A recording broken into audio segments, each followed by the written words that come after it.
let's get going. So, like I said, my name is Dan Callahan. This is my title slide. It's one of the 5 slides in my presentation. Pertinent contact information, Callahan on Twitter. You can find me, you can follow me, you can retweet things that I tweet. You can increase my clout score. It'll be great. I do ask that if you have your laptop out, go to midwestjs.com/feedback. Just leave that in a tab so that you remember that when we're done to leave me glowing reviews. For those of you that already don't like that style of presentation and self-promotion, you don't leave that tab open. You can just forget all about it. So I work for Mozilla. I live in Minneapolis. I work for Mozilla in developer relations, focusing primarily on the dev tools and some of the research projects we have, Rust, Servo, etc. But I've been getting into Firefox OS lately. I say Firefox OS. If you've heard of Mozilla, you've heard of Mozilla. Oh, hey, reveal.js will let you turn the screen black if you hit B instead of the space bar. That's nice. If you've heard of Mozilla, you've heard of Mozilla because of Firefox. But Mozilla is more than just a browser company. We're not just here trying to make Firefox better, Firefox faster. We are, but there's a bigger game plan here. Mozilla is a nonprofit that exists to try to foster and further the development of the web. And when we talk about the web, we're not meaning just the technology platform, because when you talk to engineers and you say the web, we tend to think HTTP, HTML, JavaScript, CSS. But at a higher level, a more abstract layer, kind of a cultural level, the web itself represents this unprecedented degree of openness and freedom of communication, of execution. And when you write a web app, you don't have to go and submit it to the web store and then wait 6 months and then get rejected on a technicality. Like you go to GoDaddy and you try to ignore all the ads and you buy a domain and you install something that lets you FTP files, and then you can publish whatever you want. And nobody can stop you other than, I don't know, your registrar, but then you just pay another one money to put your content online. It's just incredibly democratic, incredibly open, incredibly powerful, and it has this security model that's unique, because the whole web is built on this idea that I'm going to go to a random domain, and that domain is going to send me code, and I'm going to run that on my machine. Like, just whatever they send me, no problem, and I'm going to trust that that's safe. And those properties of the web are incredibly important, and they're worth fighting for. And one of the things that we're seeing today is this duopoly in mobile between Apple and Google, and this fight between which native platform is going to be dominant. And the web is mentioned, but the web is usually mentioned as a lesser alternative, as native platform light. Our past CEO was fond of saying that for Mozilla, anything that the web can't do, anything that the web is not faster and better at than native technologies, is a bug in the web. We fulfilled this, I believe, on desktop.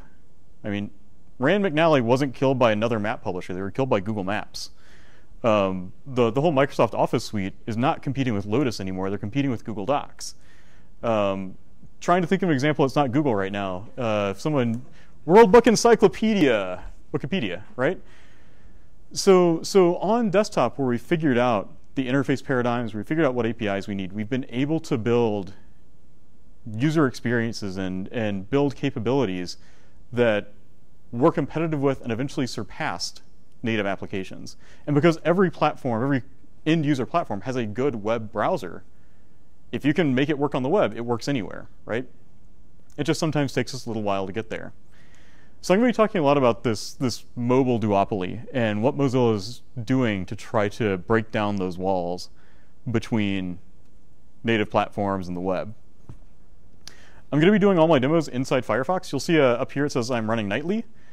I literally installed a build that was built today, so things may break unexpectedly. I apologize. Everything you see here is also available in Firefox Developer Edition, which is kind of our pre-beta channel of Firefox. That it's stable, it only releases every 6 weeks, but we put all the new tools there first. We land new platform features there first. So if you're interested in developing for the web, if you're interested in having more recent, more capable tooling, I'd suggest checking out firefox.com/developer. Show of hands, who here usually uses Firefox for their development work? All right, Who here does not use Chrome or Firefox? Is there anyone that's like a Safari or Edge partisan? No. Okay, so like we've got this weird duopoly where I'm going to show you things, then you're going to go home and like your Chrome users are going to be like, man, I wish I had that, and then you're going to use Firefox again, right? Hopefully. What's interesting is that the whole reason we're here isn't, we're not trying to dominate the web. We're trying to make sure that there is a nonprofit voice sitting at the table and helping drive the conversations and ensure that things are developing in ways that are good for the user. And so Firefox Developer Edition, if you haven't used Firefox in a while, check it out. Way faster, way better, has good tools. So I'll be doing today. That's 4 of my slides, and like just spoiler, my last slide says questions. So so I have a bunch of browser tabs which are kind of like slides, right? So I've been talking about this mobile web duopoly, or mobile platform duopoly. We're trying to fix that, so we went and started a project called Firefox OS. And we've released a whole bunch of smartphones that run Firefox OS. There's this super weird looking one that's like all transparent that came out in Japan. There's the Orange Cliff that came out a month or 2 ago in, I think it was released in Madagascar first, but it's now in a couple of African countries as well. And ignore this little part down here at the bottom, because that gets weird. But so we have a smartphone operating system that we've built using only web technology. And I'll get into like what I mean by that. Like only, or like only kinda only. But we've got phones in market. Who here has actually seen a Firefox OS phone in person? Yeah, right? Like, and not in America probably, because where is Firefox OS? Not in America, not in Canada, not in England. It's in Australia, so like some people that speak English have seen them. But you know, not a whole lot. So what's the deal? We're seeing the rise of app stores, the rise of native platforms as a threat to openness and interoperability of information, of applications. And we're trying to do something about it by building a whole phone using web technology. But it's going to take a while for us to reach competitive user experience to those higher end platforms.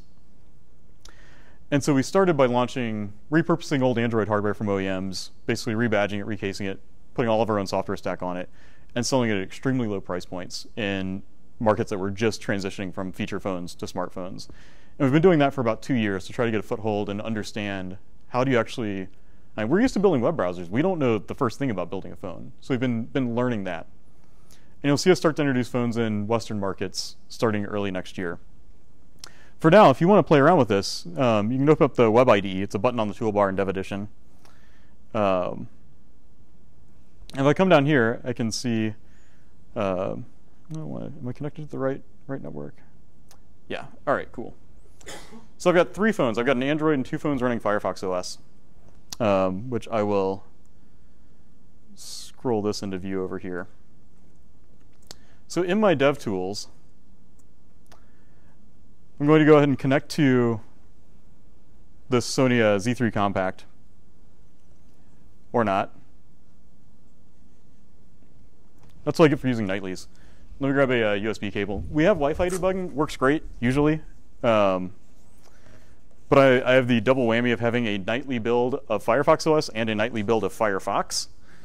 So breakage is almost guaranteed. All right, let me plug this in real quick. USB debugging will work great.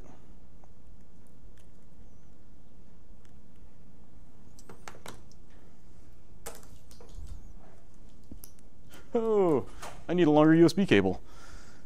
But we will just move the camera. This will be splendid.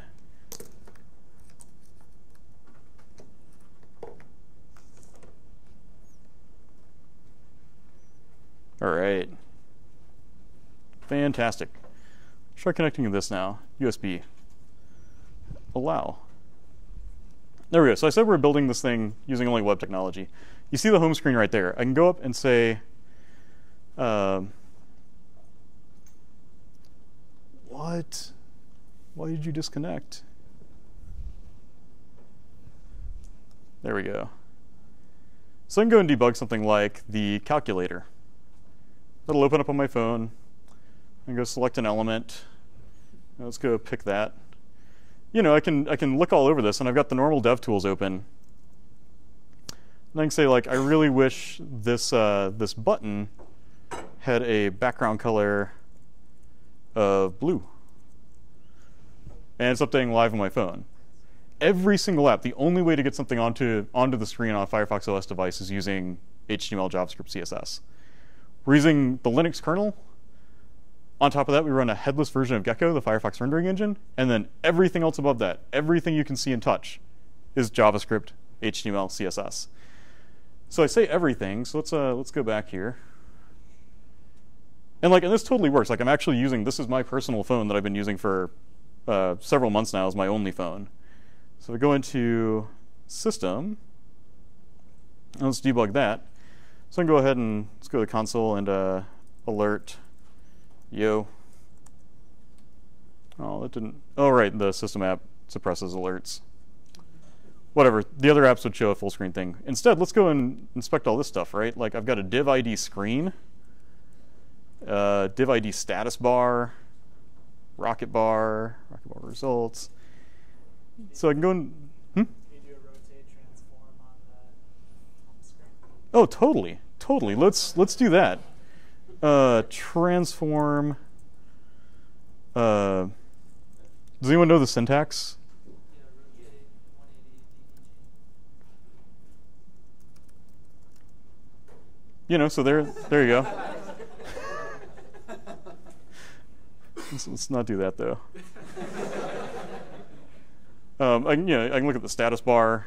I can change that to background color.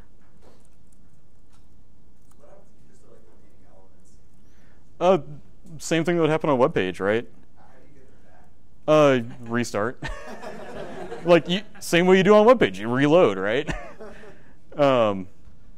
It's like, this is kind of cool, right? Like, you know how to make web things. You can hack your own phone super easy. Transform's great. I'll use that in future demos. Thank you.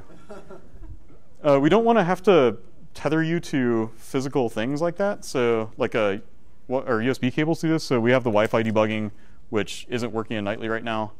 But we also have built in, I can just do a two-finger swipe. And there's my DOM tree that I can go and navigate through. There's the body. There's the the little search bar. And I can go in and I can look at that, and I can add event handlers to it. I can edit properties, all on device. So it's like, does that seem useful? Does that seem fun? Yes. Yes? To both, or just to the fun? I mean,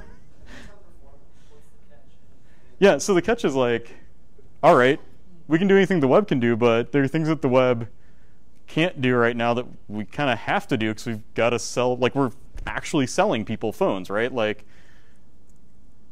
all of these phones, somebody's going to walk into a store and buy, we hope. And if it doesn't do things like an FM radio, in a lot of countries is really important, kind of game over for the device.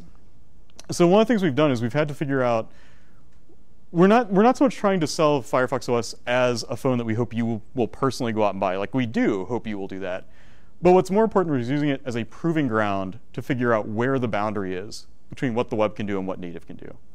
And wherever there's something that's missing, like FM radio, we'll go over to this web API page. And hey, web FM API. And right, I don't have a net connection because I'm tethered to a phone that doesn't have a SIM in it. Whatever. We have a whole bunch of APIs that, you see this one's tagged as not standard. But a whole bunch of things like ambient light sensor, battery status, a lot of things that are standardized that we're able to use. And the things that aren't, we've created APIs that we think are reasonable, that we're collaborating with other vendors on, that we've taken to the W3. And the goal is to basically prove it out in Firefox OS, move it to Firefox for Android, get it standardized more broadly. So we're going to be using this to make sure that the web can do everything that native can do. And the most exciting thing for me about that is the ability to interact with hardware, right? So I'll skip that for a second. Look over here. This guy, Jan Yangboom at Telenor. who's out of Amsterdam, wrote a really wonderful article about Firefox OS as an IoT platform, where he's like, hey, wait a second. If I go and buy like an Arduino and a camera module and a GSM shield and an accelerometer for it, I'm out 125 euros. But phones like the Orange Cliff down here, which has a dual-core 1 gigahertz processor, it has 256 megs of RAM, Bluetooth, Wi-Fi, micro USB, stereo FM, whatever. That phone retails for $40. And so you can go and buy a phone, or you can take an old phone you have, flash Firefox OS onto it, or you can buy one of these cheap phones, and all of a sudden you have JavaScript APIs that let you access all of the sensors, all of the hardware on the phone. And so you can start repurposing these devices and these skills that you have to interact with the outside world. So in the case of Jan, he actually tore down, like physically deconstructed the phone, put it in a box, and then made a Dropcam clone. So like he's like, yeah, I've got 3G and I've got a camera. And it cost me $40. Like, great, I can write JavaScript to take a photo when something moves. I'll use get user media to turn on the camera and to watch things. I can stream that over the internet.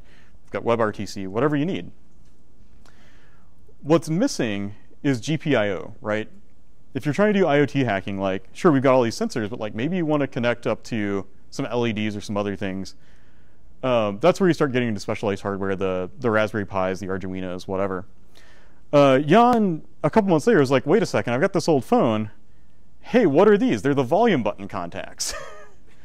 And so like everything's open source, right? So he went and wrote a Linux kernel module and soldered on some stuff and turned the volume rocker and the power button into 3 GPIO ports, repurposing an old phone. Like it's madness. But what you end up with is a platform that has access to all of that hardware using exactly what you're already used to, using JavaScript, using the web. So let's come back here. So at the bottom of this devices page, you also see Firefox OS televisions. Every single 4K TV that Panasonic sells runs Firefox OS. So that interface is all the web. You've got a video in the background. You've got live tiles. This guy is demoing because he's super great at CES. But we're going to watch him go into the apps thing. All right, so he goes into apps, and he's like, hey, I've got things like Netflix, YouTube, Amazon Video, whatever. On this TV, every single 4K TV Panasonic sells, the only way you get something on the screen, again, web technology. And so you've got the same platform stretching from these little phones to giant TVs. But you know what? The web already knows how to do that. You use semantic elements. You use buttons. Like you use like ARIA, like accessibility tags. And that content will be able to adapt to different viewing technologies, different accessibility technologies. And if you go back to Ethan Marcotte's A List Apart article on responsive web design in 2010, this touched off this whole idea that, you know what, we can make a website that changes as the viewport changes. And so you can write the same site, and if it's on the TV, it'll be big, just like on a desktop. The web already knows how to do that. If it's on a phone, change the layout, make it look like something on a phone. We already know how to do this, and now we're bringing it to hardware devices.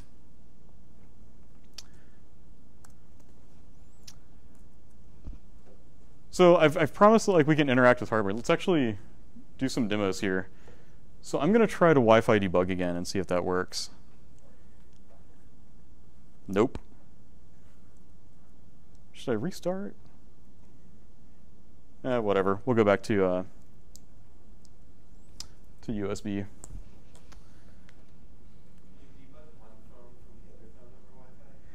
Unfortunately not. We're not there yet. One of the things that you will notice, though, is up in the Web IDE,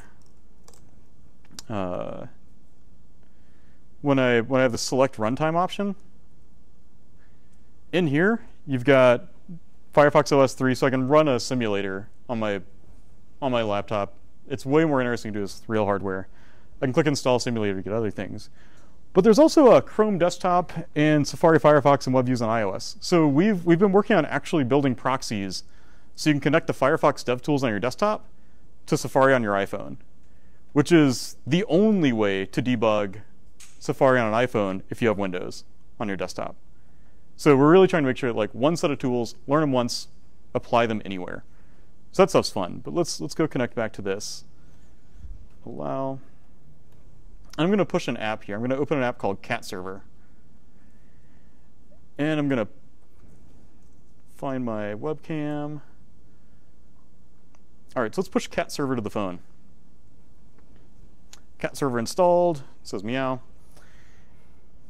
So if you come up with your phone and NFC, so what the Cat Server does, this is a colleague of mine, Soleil, built an app that uses NFC and uses some of the APIs we have to, like, set up raw TCP sockets.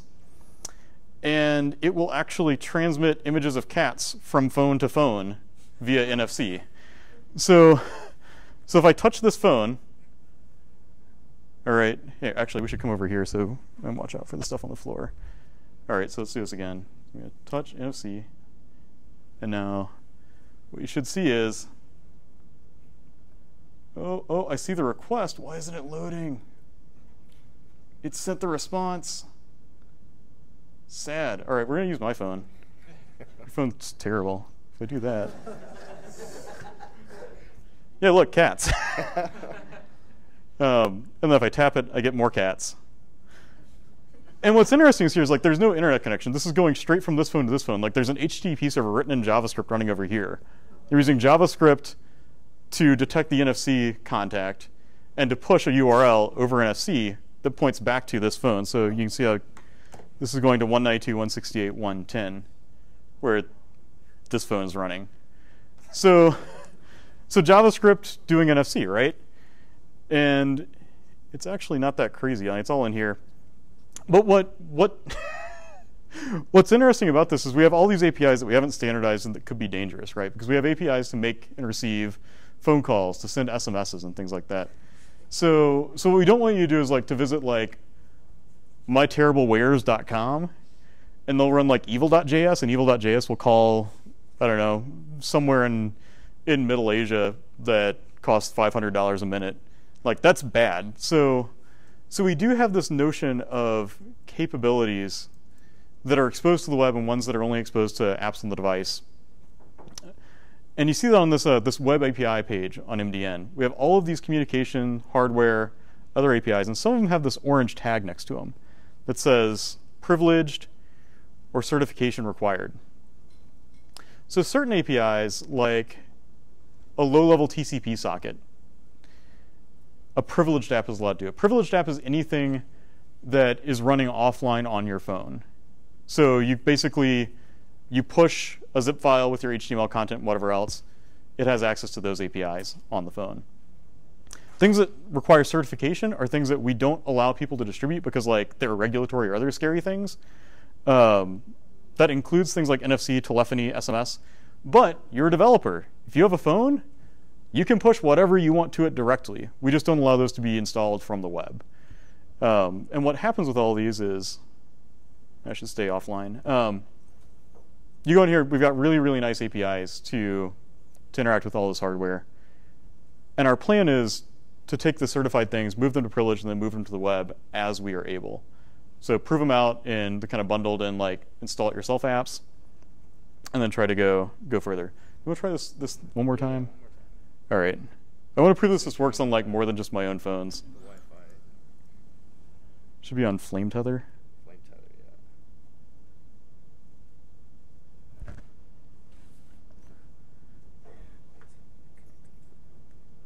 yeah. Oh. Yep. All right. So let's try this again. So to a phone that I have never seen before, you're offline. Well, thanks, Chrome. Whatever. You need a Firefox browser? You don't. I've actually successfully done this from Firefox OS to a BlackBerry. Like, it actually does work. It doesn't work for iPhones. If you try to do that, Apple just asks you to pay the other phone because the only thing they use NFC for is Apple Pay. And so that's our secret monetization strategy, but all right, so let's go back to fun demos. Let's kill the cat server. Oh, goodbye, cat.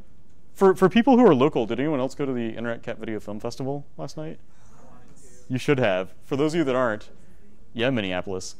Um, thousands of people. All right, so I want to talk more about hardware APIs and show like actually doing something with this. So let's go between these two phones. Sure, we'll just keep that cat there. That's distracting. That's nice. Yoink. And autofocus. All right, so let's see if I can connect to my Firefox on my Nexus 5. Come on, yes. All right, so let's go open up this. So here I'm Wi-Fi debugging Firefox on Android, so no USB cable this time. And then go into the console, and I can do things like, because some of these APIs have made their way from Firefox OS into Firefox for Android, I can do things like, let's create a handler. Takes an event, and it returns e.value. This is a ES6 notation, which is super fantastic and hard to read. And so handler is a function. And so let's go from there and say window.add event listener for user proximity. Actually, hang on. Let's do not user proximity, or not that. Handler will return e.near. All right, window, add event listener, user proximity, handler. Sorry, live coding. I should actually do something with this, like console log it.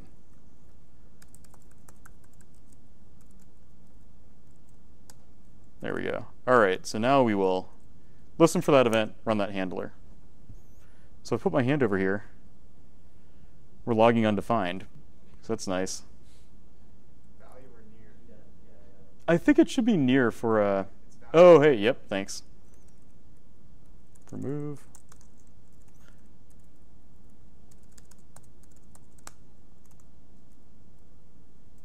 All right, now, so if I put my hand over here, see true, false, true, false, right? Like, that's kind of neat. Just using the web, because now we know how to talk to that sensor. And so to make something fun with this, let's go to, what's my IP here? My IP here is 11. Let's go to 11.80.81/C. All right. And the same thing over here. Oh, I'll readjust the camera in just a second.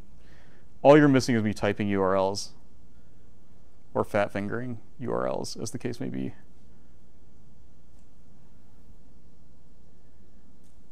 At 168.1 11:8081/C. All right, so we're going to do basically the same thing that you just saw over here, where we're going to use the proximity sensor, but instead of just saying, true or false, what we're going to do, this will be a trick to get, actually, I can just do localhost.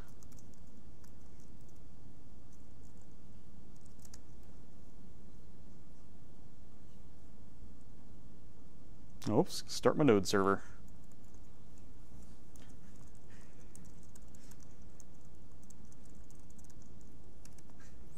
All right. 8081 game. There we go. So I built a terrible Pong game that I'm controlling with the keyboard right now. But I've also got some WebSockets set up. So let's connect there. Let's make it the right controller. Let's connect here.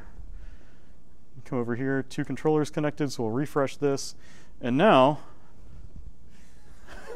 I can play Pong by moving my hand over the phones. And if it's over the right phone or no phone, right? And this is pretty great, except the proximity sensor doesn't respond very quickly because it's designed like you don't want, like when my hand waves over my phone, I don't want the screen to go black, but I do want to go black when it's up against my face.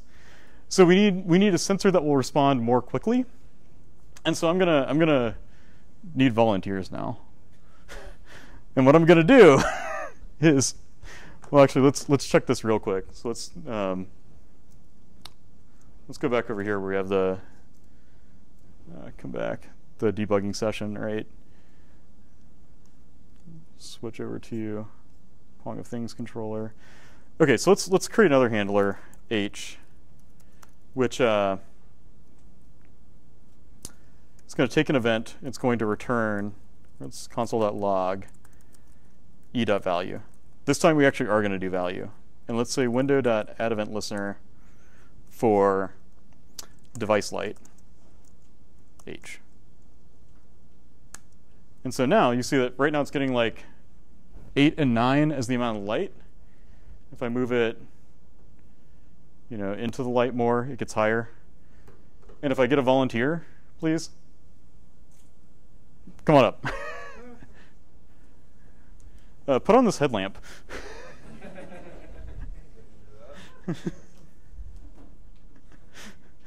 Okay, so we're gonna stop this real quick. Let's remove event listener. So you see what we're gonna do, right? Is I'm gonna click this and we're gonna change from proximity to ambient light. And my hope is that I got the thresholds set right. So when we refresh this, this will be your left controller, this will be your right controller. Here, I'll stand up here, and we're going to hit refresh here. And you're going to have to play by looking at these. All right, go, quick. Here, go ahead and refresh and try again.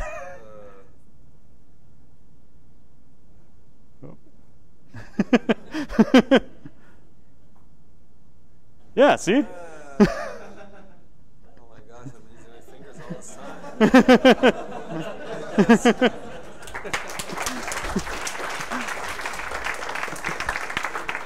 time. So I don't know. That's kind of all I got as far as sweet demos, but hopefully that was okay. Again, it's important to step back and figure out the purpose of all of this is that we want people that know JavaScript to be able to write code that can do anything that someone that knows Swift or Objective-C or Java can do on a native platform, and Firefox OS is the proving ground for that. So. I can't believe that worked. That was amazing.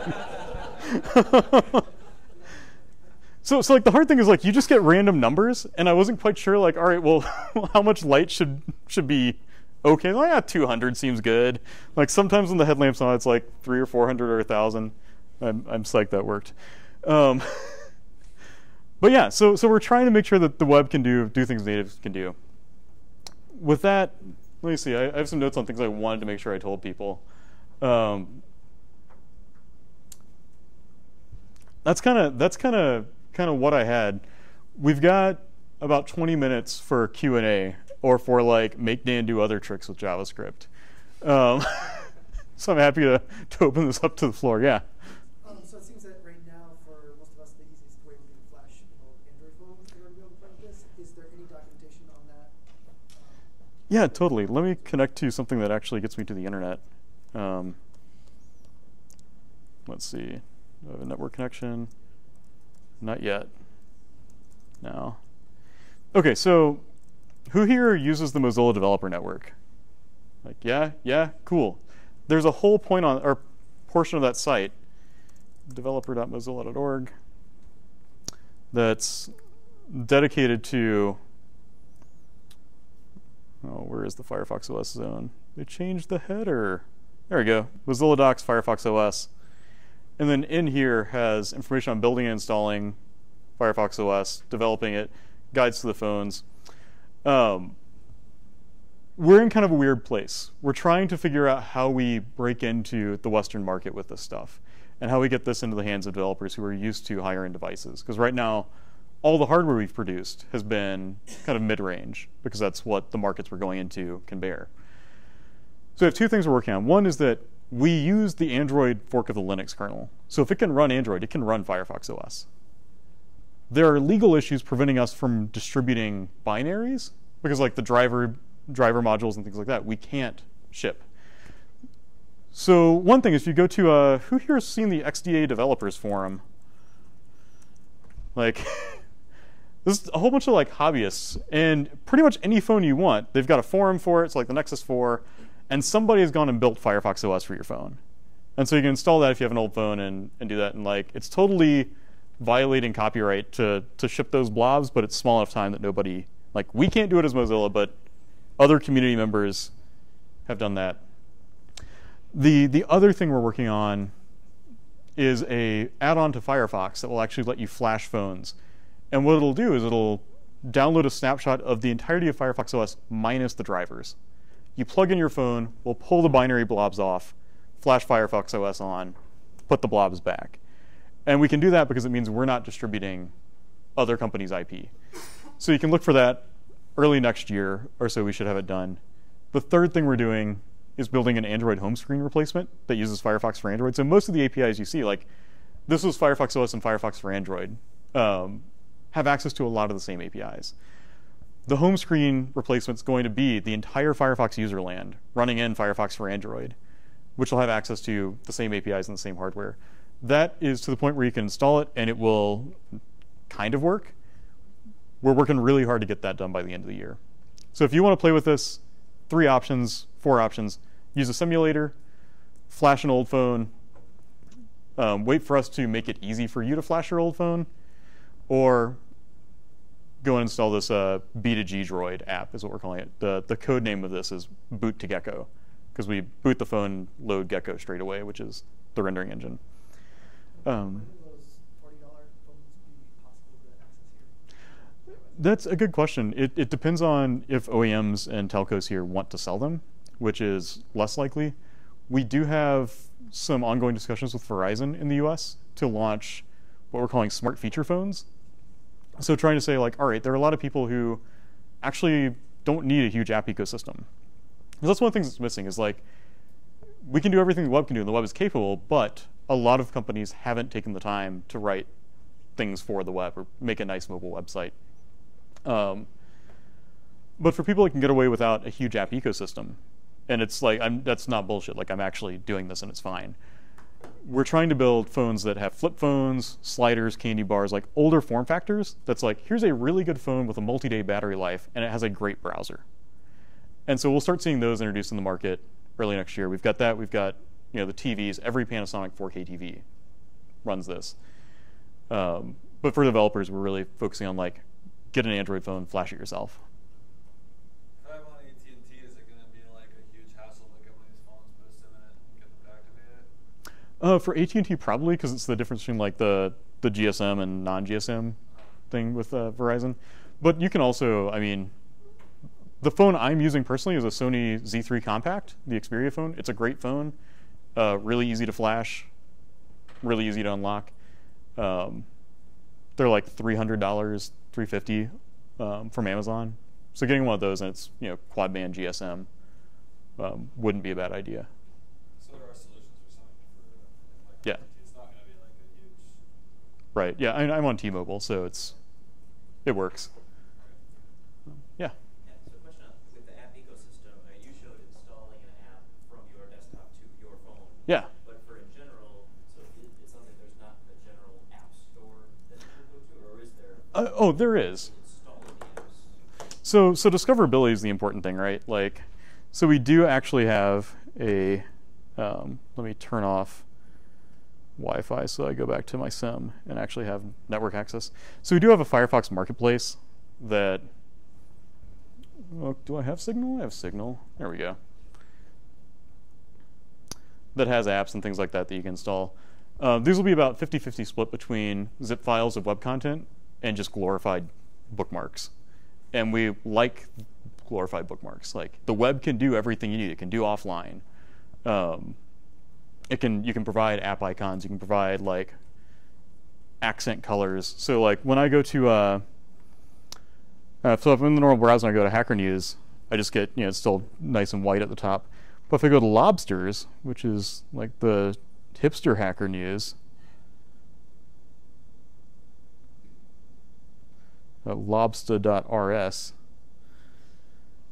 one of the meta tags they send is like, here's the accent color, it's red. And so you'll notice that my top bar matches the site. And it looks like the native apps look the same way and do it the same way too. So if I go into, the phone, it's that teal. Web can do all this stuff, right? One example is Google has an app called Voice Memos, which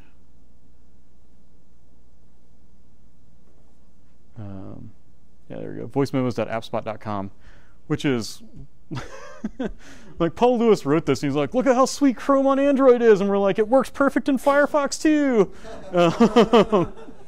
So it's nice, like you've got like little material design stuff, and you can say like record something, and it's like, hey, can I use the microphone? Sure. And I can record something, I can stop. Yeah, Untitled Memo works. And like now I have a voice memo using all the web. It's like offline capable, everything's fine. And if I want this on my home screen, I say, add to home screen.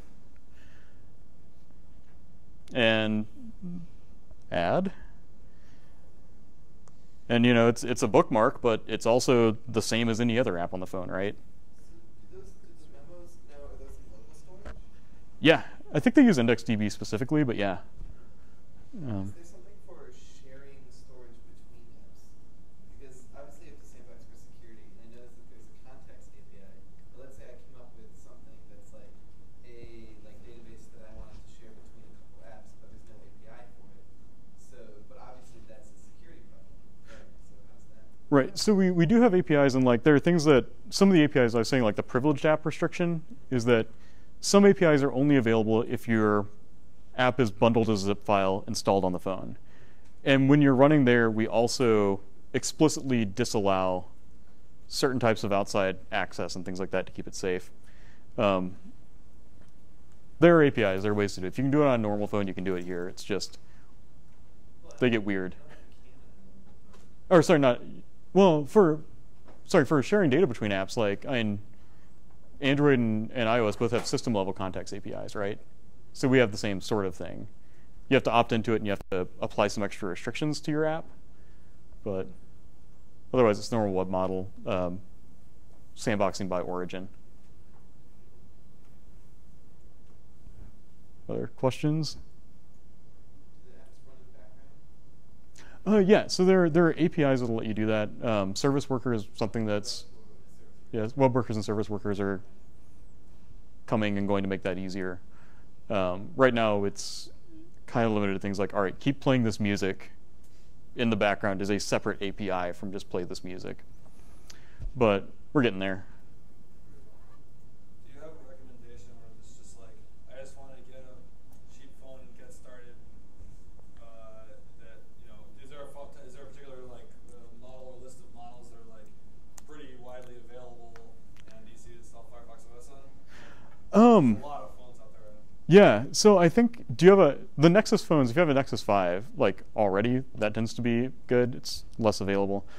We're kind of in the middle of limbo here. We last year produced the Flame reference phone, which sold for $135, has NFC, dual cameras, dual SIM, a whole bunch of stuff. We've stopped production of these and are figuring out what round 2 is. So like a couple months ago, the answer would have been go buy a Flame directly. Right now it's email me and like swear that you will seriously use this stuff, and we can maybe get you a phone. But like, if you retweet that, for people that are watching the recording, I think we have a couple hundred left in the Mountain View office that from our production run. We're trying to figure out what V2 of the dev phone looks like right now. So we're in a weird place. But like I said, like the point is, Everyone's like going on eBay and searching like Android phones. The Nexus 5 is known good. the Nexus 5 is definitely good. Every Mozilla employee has a Z3 compactor. We'll be getting one in the next month running Firefox OS. So if you don't mind spending a little more, it's an excellent phone. Like 2-3 days battery life. It's waterproof. So like the first thing you're like, really? And so you go and Google like Z3 compact review, and The Verge is like, we sent a phone through a dishwasher. See what's inside. And it worked. And so So if you don't mind going a little higher end, the Z3 Compact is an excellent phone that is well supported. Oh, so something else that's crazy, just while we're here. So don't forget the feedback, and like there's Twitter and stuff too. So one of the big complaints we've had, especially in like Spain, Latin America, a couple other regions, is that we don't have WhatsApp. WhatsApp doesn't want to port, like WhatsApp web is like just we're going to tether to your native app on your phone. It's super weird. They don't want to make a true web client. So we're like, how do we get WhatsApp onto Firefox OS, where the only way you can run something is JavaScript? And one of the things WhatsApp does do is they distribute jar files for like feature phones that run Java Mobile. And so we're like, we can get that jar file. All right, we've got a Java jar. We've got a phone that runs JavaScript. Like, those names sound similar. So like, somebody was like, let's go make a J2ME emulator in JavaScript that will then go and download the WhatsApp jar. And like, this is actually happening live. And then start it. and wait for it. Wait for it. Yeah, welcome to WhatsApp. And like, little Java mobile buttons. Yeah, sure, accept that.